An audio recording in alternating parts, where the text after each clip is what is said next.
Hello, welcome to Marching Band Truths and Lies. So I'm going to be telling a couple of stories about marching band today, and as you may be able to guess from the title, there's some varying degrees of truth in these stories. One of these stories is true to the best of my knowledge, based on my experiences and my remembrances.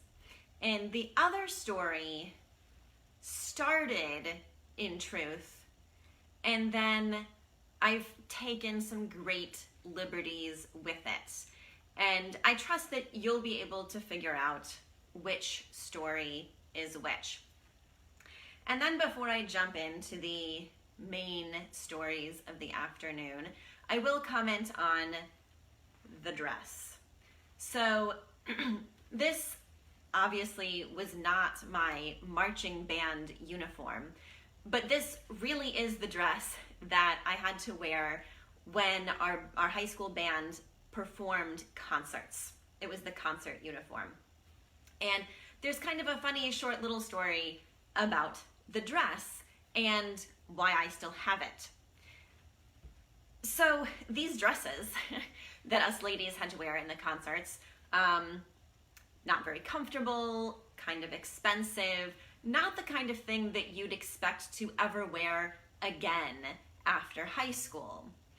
And I managed to buy this dress used from a graduating senior when I was starting as a freshman, so I saved a little bit of money.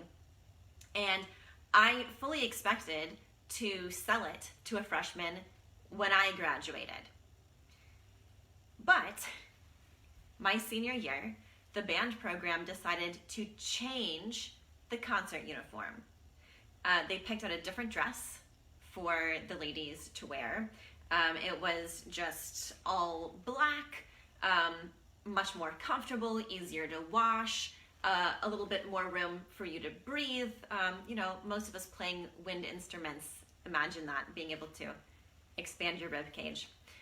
And so because they switched dresses my senior year, I was not able to sell this dress to a freshman, and I still have it. But I will tell you that I have gotten a surprising amount of use out of it since I graduated from high school. So, for example, there have been a couple of Halloweens when my daughter Virginia has dressed up as a princess, and she likes me to dress up with her. So this is a good kind of queen dress. And then also, I helped out for a couple of years at a Hogwarts camp at the UU church that I belonged to in Chapel Hill as one of the professors there, and I'm a Slytherin. So this is a perfect Slytherin gown. So I was wrong. I would have occasions to wear it after high school. All right, so on to my first story.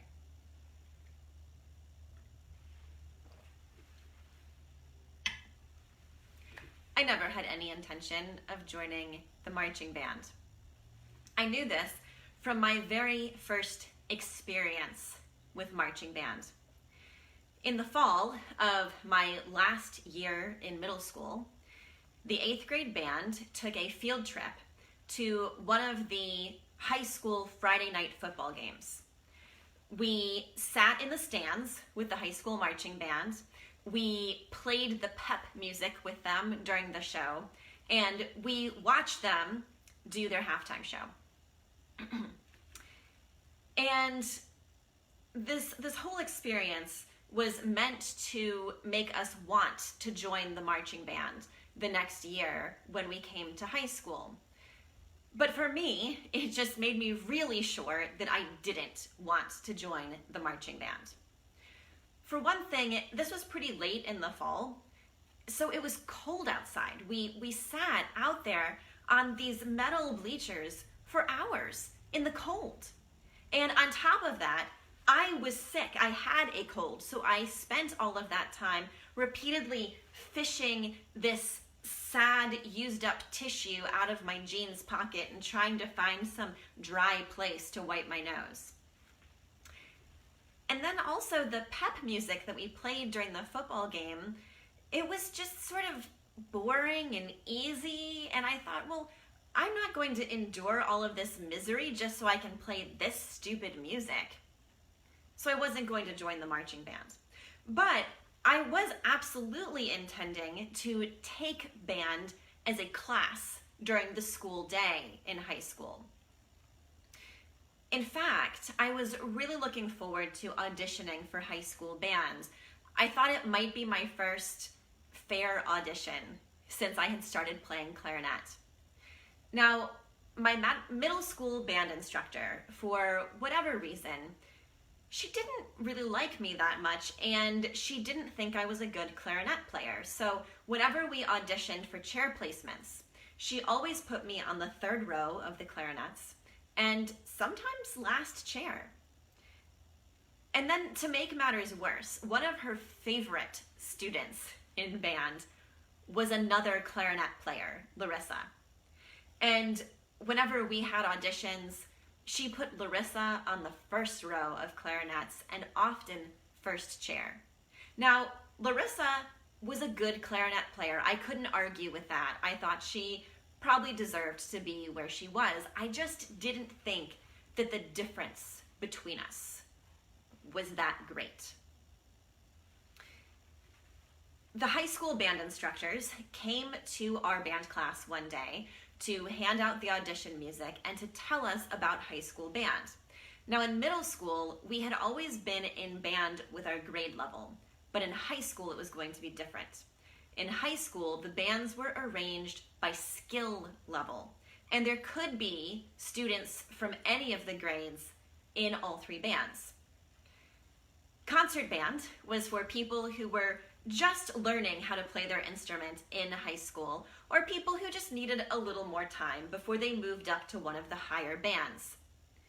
Symphonic band was the mid-level band for strong players, and then Symphonic Winds was the top band for all of the best music students in the school. Now, the high school band instructors said that we shouldn't expect to audition into Symphonic Winds as freshmen. They said, don't worry about it. There's a new audition at the end of every year. You're going to have a chance to move up, but there just aren't very many freshmen in Symphonic Winds. And especially if you play a popular instrument like trumpet or clarinet, then you really shouldn't expect to get into Symphonic Winds as freshmen. Well, I practiced that audition music, and when they came back to do the auditions, I did my best. A few days later, there was a paper posted in our band classroom with the results of the audition. 2 clarinet players had made it into Symphonic Winds as freshmen: Larissa and me. And this was the proof I had been waiting for, that my middle school band instructor had been wrong about me all these years. I was not one of the worst clarinet players in the band. I was one of the 2 best. And I started that summer just floating on a cloud, believing that high school band was going to be different, that we were all going to be treated equally. And then a couple weeks into the summer, I got this package in the mail with all sorts of information about marching band and telling me that I needed to show up to marching band camp 2 weeks before the start of school. Well, I looked through this pile of stuff and I found a phone number for the band mom who had sent these out. I called her up and I said, listen, I think there's been some mistake. I am planning to take band as a class, but I am not signing up for the marching band. And she said, oh no, there has been no mistake. She said, our high school has a really strong marching band, not only strong at marching, but also strong at playing. And the way they make sure there are enough good players in the marching band is there's this sort of official, unofficial rule that if you're in the Symphonic Winds class, you have to join the marching band. Unless you have some sort of conflict, like a sport that happens at the same time as marching band. And I said, no, I'm not in any sports. And she said, well, if you really don't want to march, you could drop down to symphonic band and give your spot in symphonic winds to someone else. Well, my spot in symphonic winds was dearly earned, and I had no intention of giving it up, so I told her, I'll see you at band camp. And the thing that got me through that summer was thinking that Larissa would have to be in the marching band too. Now, I suspected that she didn't want to be in the marching band any more than I did, and I was pretty sure she didn't play any sports or anything that would get her out of marching band. So I thought, okay, fine, I have to do this, but we'll just be miserable together. So I showed up at the high school 2 weeks before the start of the school year, and Larissa wasn't there. And I just knew she didn't have a good reason that she couldn't be in marching band. I knew that she was getting special treatment. Again, the school just let her off the hook. They let her get out of it. And there was also this part of me that was afraid that Larissa was really that good. She was so good. She could do whatever she wanted. They wouldn't threaten to move her down to symphonic bands because they couldn't afford to lose her. Now, that first week of band camp that I had to attend, it was at the high school, and it was only for freshmen and other newbies. Our band instructors and the drum majors, the students who conducted the band, and the section leaders, the upperclassmen who led each section, they taught us the basics of marching. Then the next week, we had another week of camp. This was for everybody, and it was away. Now, our high school had band camp at Rock Eagle. It's a 4-H camp in kind of middle of nowhere, Georgia. And it has everything you need for band camp. There are cabins for the students to stay in, fields to practice in, indoor spaces, classrooms that we could use. They had a cafeteria where they could feed all of us. And every day of away band camp, we had pretty much the same schedule. We'd have to get up early and eat breakfast. We were commanded to eat breakfast because they didn't want anyone fainting on the field. Then we had our first outdoor rehearsal on the field from 8 to 10 in the morning.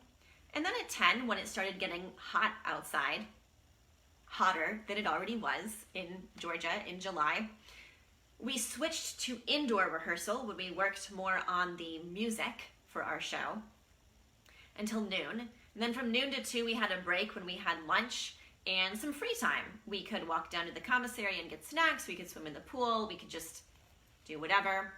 And then from 2 to 5, we had another outdoor rehearsal where we continued working on the marching portion of our show. At 5, we had dinner, and then we had a short break before we had to come back together for the evening activity, and there was a different activity every night. Now, on the first day of band camp, the section leaders handed out coordinate sheets that would help us find our places on the field throughout the show, and the music to the first song. Now, the upperclassmen in the clarinet section tried to snatch up all of first part. And I thought, well, that's not right. Those of us who are in symphonic winds should get first part, but I couldn't argue with the upperclassmen. Well, then as we were all looking over the music, one of them admitted, hey, this song has some really high notes in it that I don't think I can play. And yeah, it was true. They were very, very high notes for the clarinet. You usually don't play in that range, and they are hard to play. Notes that high, it's not about just putting your fingers on the right keys. You also have to hold your mouth just right and have the perfect breath support. It's very challenging. And so the section leaders had an impromptu audition. They just went down the line and asked each person to play that measure of the music. I was one of the few who could play it, and so I got to play first part in the marching band. Now, the first evening at band camp, we had the freshman auction, and this is 100% true. It was school-sanctioned hazing, and it was a fundraiser for the band program. One of the band parents got up on this little stage in one of the big indoor classrooms and auctioned us off. The veteran players paid money to buy freshmen, and we had to kind of do what they said for the rest of the week at band camp. There were some limitations to what they could ask us to do, but not many. I guess I was lucky. I was purchased by the older sister of one of my freshman friends, and the stuff she asked me to do was pretty tame, pretty typical. I had to clean up her tray after meals and get her water on our water breaks when we were having outdoor rehearsal, and I had to carry her clarinet to the field a few times, which is really not that bad even compared to people who were having to carry 2 sousaphones out to the field. Sousaphones are the marching tubas. So I guess I got off pretty easy. Well, after that week of band camp, the next Monday, finally, it was the first day of school, and I finally got to go to Symphonic Wind's band class, the reason that I was enduring all of this. And it was just like I knew it would be. Larissa was there. They had not moved her down to a lower band for not being in marching band. And then the first thing that the band instructor asked us to do was to get out the marching music. And of course we rehearsed the marching music in band class because we were going to use our after-school rehearsals out on the field to mostly work on marching. So of course they used class time to rehearse the marching music. I was a little bit irritated because I really wanted to just get to playing Symphonic Wind's music. But there were a couple things that kept me going. One was that I thought, well, this must be really boring for Larissa, who will never get to perform this music. So sucks for her that we're rehearsing this marching music during class time. And then also, to be honest with you, I was on the third row again, and Larissa was on the first row. Now, third row of the clarinet section in Symphonic Winds, I could comfort myself. I was still in front of all of the clarinet players in concert and symphonic bands, but still, it was a familiar arrangement. But when we played marching music, I was playing first part, so that was all right. We did have after-school evening rehearsals 3 days a week for marching band. And then the second week of school, we had our first Friday night football game. We had to meet up in the band room before the game to put on our marching uniforms. Now, this was now August in Georgia, and it was still pretty hot, so we were wearing as little as we possibly could under our wool uniforms, shorts and a tank top or the band shirt. And then we put on these pants that our colors were green and silver. So we put on these green pants that had a silver stripe down the side. Pants came up to about here and then had suspenders that were covered up when she put on the coat. We all had these little tin soldier hats, black bandeau shoes, white gloves. Those of us who had instruments with holes that you actually have to cover with your fingertips, we cut the ends off of our gloves.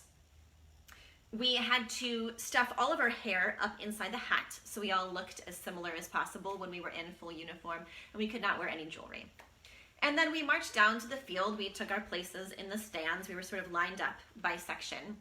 And it was just like I remembered from my visit. We played the pep music during the game to cheer on the football team. The music was still pretty easy and boring, but now that I realized it was something special to be able to play super high notes on the clarinet, I just played everything 2 octaves higher than written, much to the annoyance of the flute players who were sitting right in front of me. And also, I didn't really know how football was played. I knew that we played the fight song whenever our team did something good, but I didn't know why or when we played the other pep music that we did. So instead of cheering for the football team, I just cheered for the band. We'd finish a song and I would shout out, "Woo!" Again, much to the annoyance of the flute players who were right in front of me. About halfway through the second quarter, we all filed out of the stands to arc up back behind the bleachers and do another warm-up and tune. And when we were out there tuning, our band instructor, he told us to just all play G. All play G and listen to each other, and he said that even if every single one of us was out of tune, that all playing together like that, the perfect pitch would seem to hang there in midair, and we could tune to it. And then before we went onto the field, we each got a plume from the band parents, this feathery stick that went right in the front of our hats. And we did our show when the visiting school would do their show, and then we had a break during third quarter. We had to give back our plumes, and the band parents gave us each a can of soda, and we hung out behind the bleachers talking and hanging out and doing the things that high schoolers do. We just had to come back right before the fourth quarter started to play more pep music for the end of the show and for the end of the game. And if our team won, we'd do a little victory march back to the band room. The drummers would kind of lay down a beat for us, and we'd be on our line marching back, and we'd have our instruments straight out in front of us like this, and we'd do a little, like a jive with our instruments as we marched back to the band room. And then, about midway through the fall semester, we started going to competitions on Saturdays. So at this point, we had a band, marching band, 5 days a week, 3 after-school rehearsals, Friday night football game, Saturday competition. And it was a day-long thing.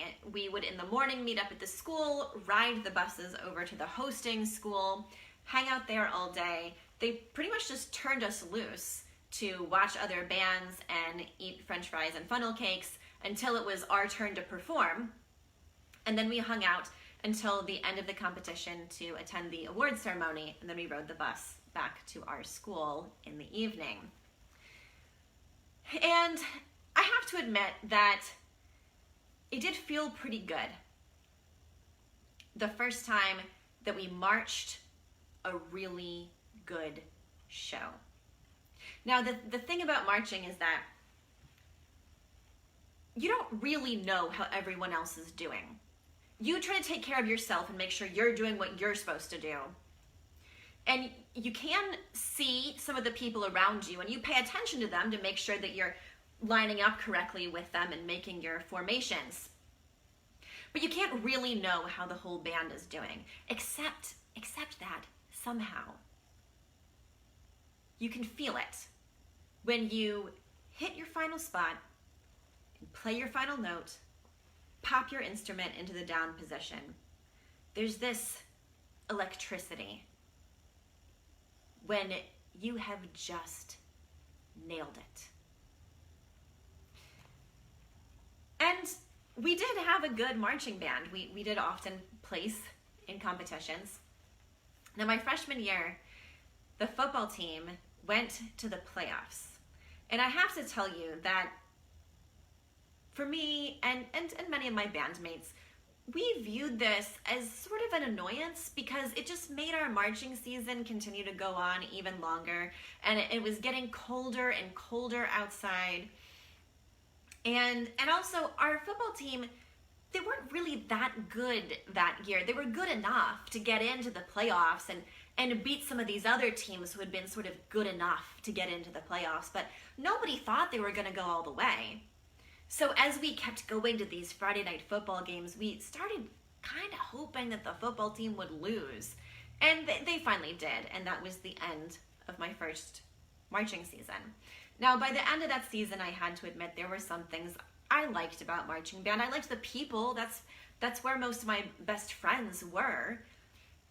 And I liked some things about performing in the marching band, but it seemed like it was so much work. There were so many rehearsals, and you have to be out there in the field for hours, moving your body, and I didn't love everything about it, and I really didn't love that Larissa didn't have to do it. My sophomore year, we marched this show where there was a section of the show where we all put our instruments into the down position, and we sang just open whole notes, ah, and we had 3 notes to choose from. Different people would just choose, and so all together we were singing a chord. And then we'd switch and we'd sing another chord together. And at the same time that we were doing this, we marched into squares, and then we marched around our squares. And there was something about this that was so beautiful. It gave me goosebumps. Not just when we nailed it in competitions, but even when we were rehearsing it, even when we rehearsed it over and over again, I felt so connected to everyone else around me and could feel how we were making something beautiful together. By the end of my sophomore year, I auditioned and interviewed to become a clarinet section leader the next year. And I got it. I got the job. That meant that leading up to my junior year, I had to go to that extra week of band camp for all the new people so I could train them.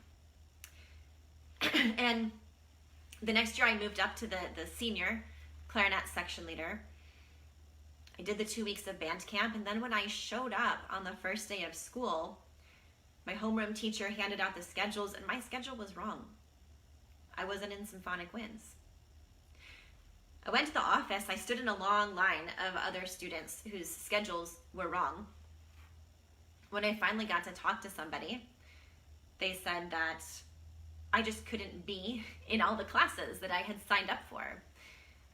Symphonic Winds only happens once during the school day, and AP Physics happened twice during the school day. Latin 3 happened once during the school day, so AP Physics happened once during Latin 3 and once during Symphonic Winds. So I had to choose 2 of those 3 classes. Well, thinking ahead to what would probably be the best for college the next year, I decided I had to keep AP Physics and Latin 3. They could still put me in a band class. Concert band, the lowest band class, was the only one that fit in my schedule. And I took it. I learned how to play bass clarinet that year because there was a shortage of bass instruments in the concert band. I could have dropped out of marching bands because I wasn't in Symphonic Winds anymore. I wasn't obligated to stay. But I liked the people in marching band. I kind of liked marching band. I had people counting on me now because I was a section leader. The season had already started. If I dropped out, there would have been a hole. And so I stayed. Now, my senior year, the football team went into the playoffs again. But this time it was different. This time they were really good, and we thought they had a chance. So yeah, our season went longer and longer. It was getting colder outside. But as we kept winning, we started playing schools that were further and further away. There was more time on the band bus. And then finally, we were scheduled to play a high school in Valdosta, which is way down in South Georgia. We got to miss like half the school day and take a charter bus so we could drive down to Valdosta for the football game. And when we won in Valdosta, the next game was the Final Four. And the Final Four games were going to be in the Georgia Dome, and they were going to be televised. Now, of course, the football game was televised. They only televised a little bit of the halftime show. But they did show some of it, and my mom saw me on TV. Well, we lost that game. So that was the end of the season and the end of my last marching season. And as we rode the band bus back to the school that evening, I thought about how all of us in the marching band, we all had our teenage dramas, things we were mad about or bitter about or sad about. Just like I was so angry about Larissa not having to be in the marching band. But when we all played together, somehow that perfect pitch seemed to hover there in midair, and we could tune to it, and we could be better. We could make something beautiful together. And so I finally let go of that last little bit of anger about Larissa. She hadn't gotten out of marching band. She had missed out. The end. All right, so that's my first story. I've got one more for you.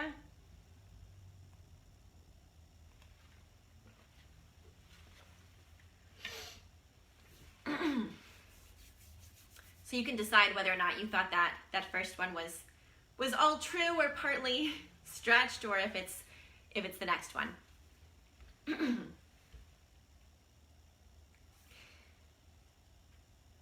It was our last competition of the season, my senior year.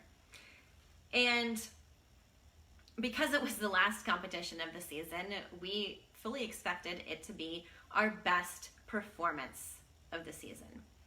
Now, we had done pretty well at the competitions on the previous few weekends. We had placed, but we hadn't gotten first place. And so that was our goal. At this competition, we were scheduled to play last. And so we had spent the day watching other bands, eating too many French fries and funnel cakes, and we were just coming together in one of the practice fields to get ready for our performance. I was the senior clarinet section leader, so I was going around the clarinet section, making sure everyone was fully in uniform and had their instruments in working order. And, you know, every section tended to have one problem freshman. And I say that with so much love because these students, they would iron out their problems. They would go on to be perfectly wonderful members of the marching band. They just had a little bit of a rocky first year. Now, my problem freshman in the clarinet section was Erin. And Erin, she was a pretty good marcher. She wasn't a bad player, except that she was always out of tune.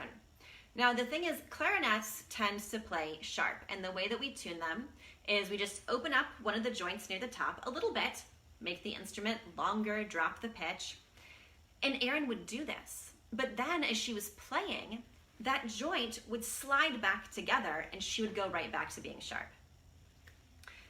So Erin came running over to me and she said, "My clarinet won't play." And she showed me, she blew into it and her face was getting red and her cheeks were starting to bulge out. Her clarinet was not playing, and it seemed to me that there was no air going through it. Well, I looked over, I could see that our band instructor was getting ready to call us to attention for our warm-up. There really wasn't time to figure out what was wrong with Erin's clarinet. And I told her, okay, listen, we're gonna have to figure this out later. For now, I want you to focus on marching in the show and pretend that you're playing. And in the back of my mind, I was thinking, it might not be terrible if Erin doesn't play in this show. Well, then I peeked behind me at the back of our arc where the drum line was getting set up, because my friend Holes was the senior section leader in the drum line. Now, there are a lot of nicknames in the marching band, and Holes got his nickname because he had gauged his earlobes, and he usually wore these great big grommets. He literally had holes in his ears. But when we were in uniform, we weren't allowed to wear jewelry. And so when he took out those grommets, his earlobes looked like little shriveled up buttholes. Now, Holes also had a problem freshman in the drum line. They called him Junior Stash, and he had earned that nickname because of the peach fuzz on his upper lip he was trying to cultivate into a mustache. Junior Stash played the smallest bass drum. And in order for you to really understand him, because he was a special case, even among problem freshmen. So in order for you to really understand him, we need to pause for a second and go back in time to the beginning of the marching season. The first night of band camp, after the freshman auction, the drum line had their own hazing ritual. So Holes and Aday, the junior drumline section leader, they had led all of the drumline over to one of the drumline cabins. And outside the cabin, Holes explained to them that in order to fully become members of the drumline, they would have to undertake a challenge. And the challenge was that they would have to do 10 sit-ups with their eyes closed. And he played this up, closing your eyes upsets your center of balance, and it's actually kind of tricky, but don't worry, I believe in you, I'm gonna be there with you, and you're gonna do this, and then you're gonna be a member of the drumline. So then Holes went into the cabin with all the veteran drumline members. Aday stayed outside the cabin with all the freshmen and newbies, and one by one, he let the freshmen into the cabin. So what would happen is the freshmen would go into the cabin, and that front room was dark. The veteran members were all around the sides of the room, and Holes was there in the middle, just like he said he was going to be. And the freshmen would lie on the ground and close their eyes and start doing sit-ups. They'd do 1, 2. They'd realize it's not actually hard to do sit-ups with your eyes closed, and they'd get more confident. They'd go a little faster. 3, 4, smack. Their face would run into something. And inevitably at this point, the freshmen would open their eyes, and they'd see that their face had run into Holes's bare bottom because he had dropped his drawers and placed his butt right at the top of their arc for them to run into. And then everyone would have a good laugh. The freshmen would sit down with the veteran players, and Aday would let the next freshman into the cabin. When it was Junior Stash's turn, he went in, he laid down on the floor, closed his eyes, started doing sit-ups. 1, 2, realized it wasn't that difficult, went a little faster. 3, 4, smack. But he didn't open his eyes, and he didn't stop doing sit-ups. He just kept going. What is that? What am I running my face into? Until he had done 10 sit-ups. Only then did he open his eyes and see that he had run his face into Holes's butt repeatedly. The room was silent. Never in the history of the Collins Hill drumline had anyone actually done all 10 sit-ups. And Junior Stash just looked, and he said, you got me, man. You got me. So that's the kind of kid that Junior Stash was. Now back to our preparation for our competition. I peeked back at the drum line, and I could see that Holes, who played snare drum, was talking to Junior Stash, and I could see what he was talking to him about. Junior Stash's shoes were both untied. So Stash went to take his bass drum off of his body so he could crouch down and tie his shoes, but at that moment, our band instructor blew the whistle for us to come to attention, and as I was turning around, I saw Stash drop his bass drum back onto his shoulders, probably thinking, hoping he'd have a chance to tie his shoes after a warm-up. So we did our warm-up and our tuning, and then we marched over right outside of the field. We let the band in front of us finish their show. When they marched off, we marched onto the track on the visitors' side because we were going to start our show by marching straight onto the field from the back. But we had to wait back there on the track for a few minutes because the judges were finishing up their comments from the previous band. While we were standing there, some members of our rival band, Brookwood, were in the visitor section, and they were heckling us, and then they started throwing things at us, food wrappers and empty cans. And then one of these Brookwood band members reached down into his uniform pants and pulled out a flask. And then he poured the contents of that flask into my friend Sammy's sousaphone. A sousaphone is a marching tuba. Sounds like a tuba, but it's shaped a little differently, so it wraps around your body, and the weight of the sousaphone rests on your shoulder, and the bell comes out and faces the audience. So he poured some liquor into Sammy's sousaphone, and before Sammy had a chance to do anything about it, tweet, tweet, tweet, tweet, tweet, tweet, it was time for us to start our show. We marched straight onto the field. Now our show that year, it was this kind of experimental, futuristic show. Our band instructors had written a good bit of the music, and they had written all of the marching formations for the show. So we played some things that were kind of dissonant, and we made these sharp shapes, and then we played some music that was kind of flowy, and we made these round, smooth shapes, and it was going pretty well until we got about halfway through our final song. We were starting to build up toward our finale. And in this build-up, we all formed into 3 long lines on the field. And in these lines, we were marching forward and compressing our lines. And in taking all of these small steps, Junior Stash stepped on the back of his own foot and made his shoe come off. Now he had a split second to decide what to do. Would he leave the shoe there on the field? Would he step out of line, take off his bass drum, and crouch down and put the shoe back on? Could he do some sort of maneuver where he could just pick the shoe up and carry it for the rest of the show? And to Stash's credit, he probably made the best of those 3 choices. He just left the shoe there. The problem was that the second to smallest bass drum player was marching right behind him, couldn't see the ground at his feet to know that there was an obstacle there. He tripped over the shoe, he kind of fell down onto his knees, and then the middle bass drum ran into him, and so on all down the line. There was a drum line pileup.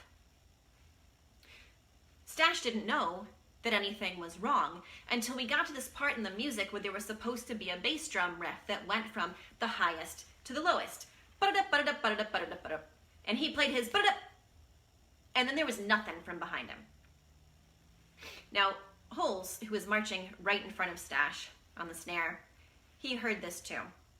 And he just knew.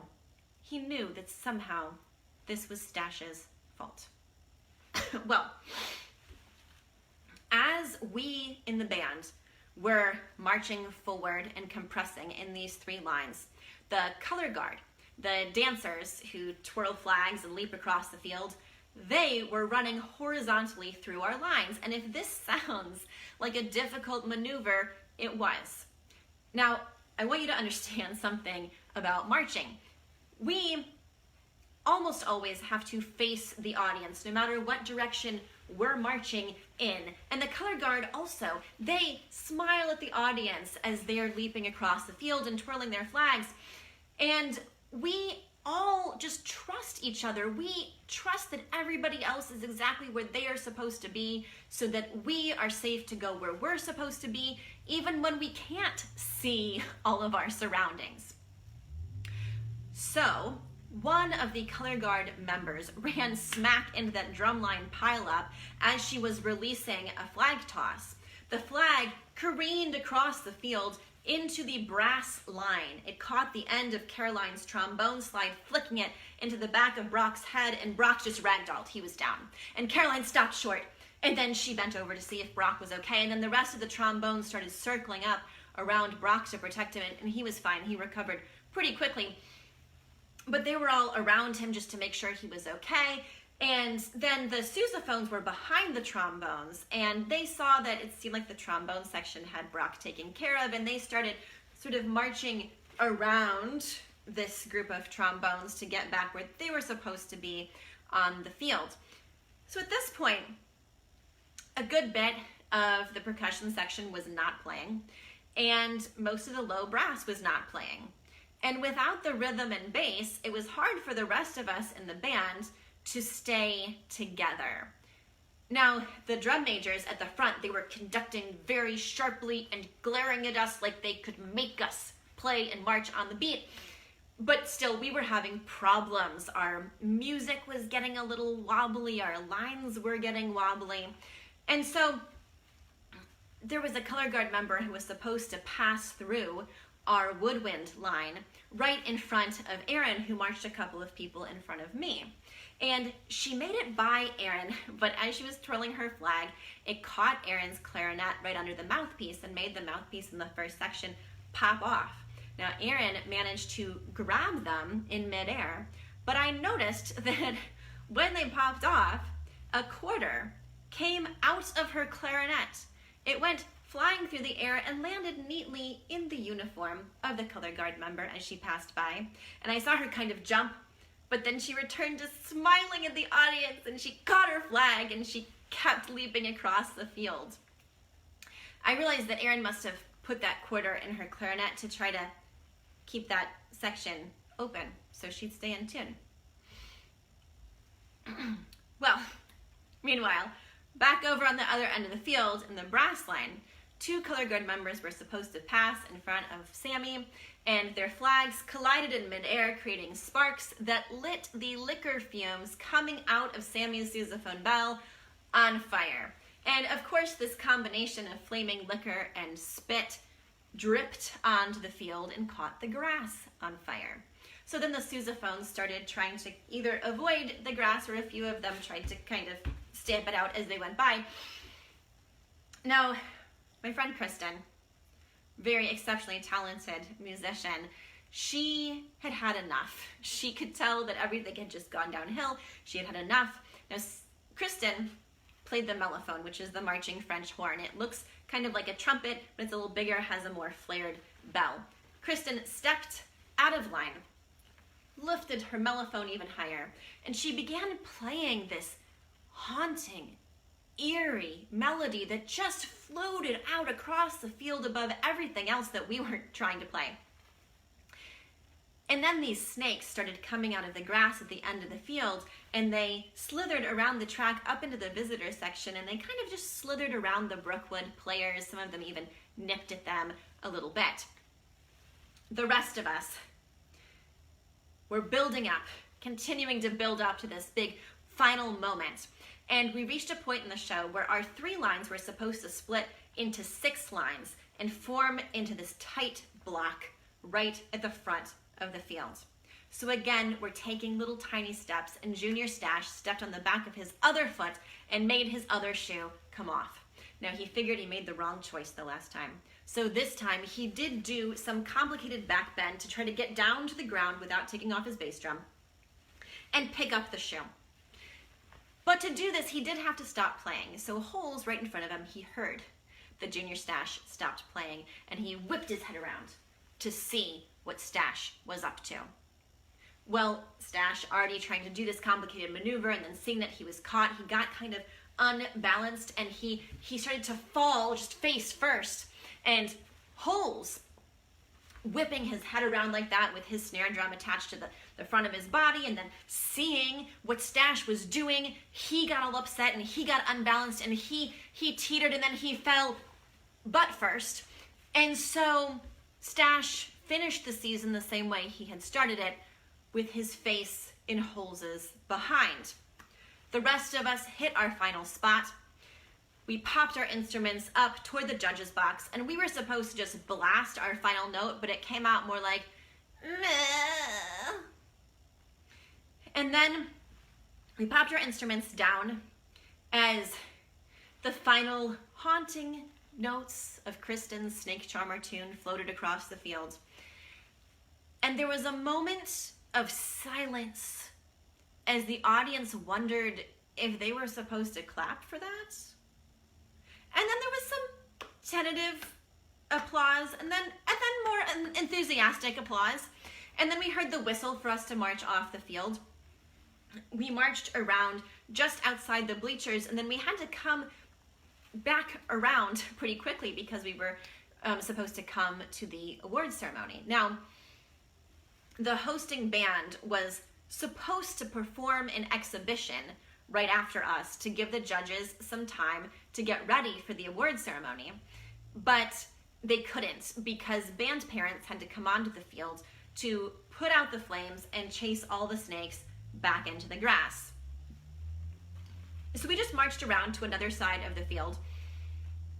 There wasn't room in the bleachers for all of the members of all of the bands who had attended.